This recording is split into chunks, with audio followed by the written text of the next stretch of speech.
寄ってらっしゃい、見てらっしゃい。闇芝居の時間だよ。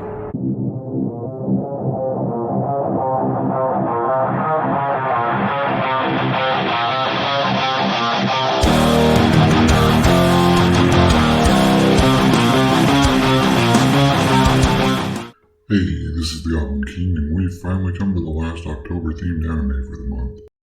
All around, this has been a pretty fun project. I got to rewatch some anime that I enjoyed the first time, and rediscover an anime that I'd long put into the never watch again bin, and found that I'd really enjoyed it as I kept watching.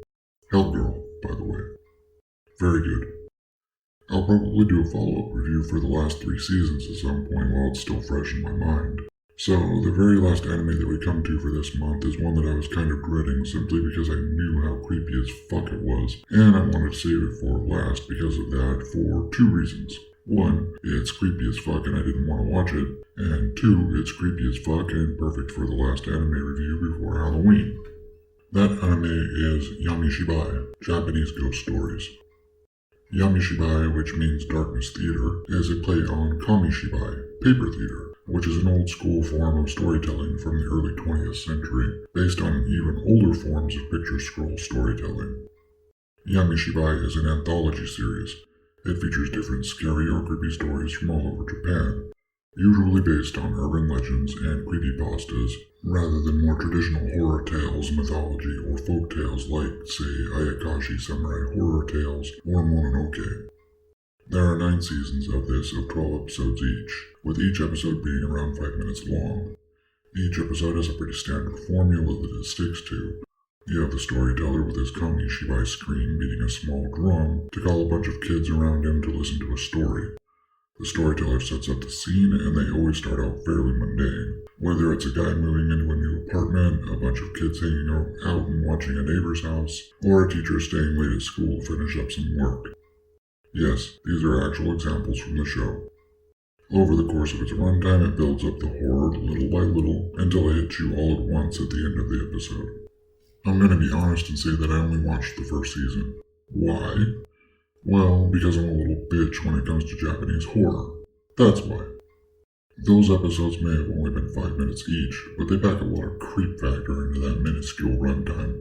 Trust me on that. Despite my proclivities and love of gothic horror, grittiness, and all that, I'm not really a big fan of much of the horror genre, though I'll watch an Eastern horror movie much more willingly than I'll watch a Western one.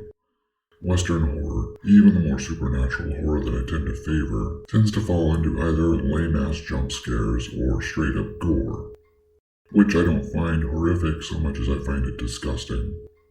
One of the biggest reasons I liked the first Saw movie and not any of the subsequent films. The first one was a good psychological horror film, whereas the others were gore and torture porn. I only watched House of Wax because I wanted to see Paris Hilton eat it, otherwise it was terrible. I mean, it had Paris Hilton in it. Now, part of the reason I don't watch Eastern horror films more often is because, well, they're fucking creepy as fuck. The East, particularly Japan, really seems to know how to tap into the psychology of horror, using storytelling and cinematography to build up that sense of creeping horror and dread to its peak. They know how to do it so well, in fact, that they can do it over a runtime of measly fucking minutes. Someday I'll tell you about my first experience with Eastern horror and talk about Ju-On. That one still makes my skin crawl. Seriously, every episode of this show had chills going down my spine. Every time. Nearly every episode. For a grand total of about an hour's runtime over the course of that one season. That's how creepy this shit actually was. Now, the animation is very simplistic. Not necessarily the art style, even though that was pretty minimalist. Nah. The animation itself was simplistic. Apparently they were trying to get the effect of an old Kamishibai play with it. Never having seen one, I don't know how close they got to their goal. I can tell you that the assertion I made about Mononoke kind of reminded me of South Park. I'm gonna have to walk that back. The animation of Mononoke wasn't simplistic so much as the art style was just very stylized. Yamishibai though, yeah, that one definitely brought me to mind of early South Park episodes. However, rather than detracting from the anime itself, I feel like the animation and the art style actually helped the storytelling style in building up the tension and creep factor of the anime. Basically, because the animation and color palette and such were limited the way they were, there was a lot of darkness in the scenes and a lot of shots that actually wound up helping to build up the horror. The final episode of the first season was a really good example of that. Ugh.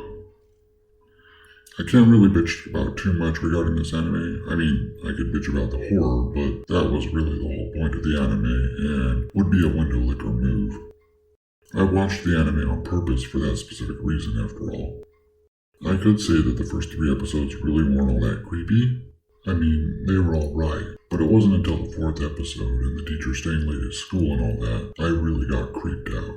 That was actually the episode where I stopped watching the first time last year. However, I persevered this time and watched the entire episode and finished the season. Oh yeah, and the ending credits song totally makes fun of you for being creeped out. Bastards. I'd say that if you're into Eastern horror, this is a good watch. Each episode is a little bite-sized chunk to give you a good little chill down your spine if you're into that. I'm on record as stating I tend to like comedies myself, but to each their own. I think that's really all I can say about this anime. It was only an hour's watch after all. It creeped me the fuck out every time, but I also stated I'm a pansy, so maybe you won't be a pansy about it like me. Anyway, have you seen this show? If so, what did you think? If you have some sort of constructive commentary, go ahead and use that comment section down below.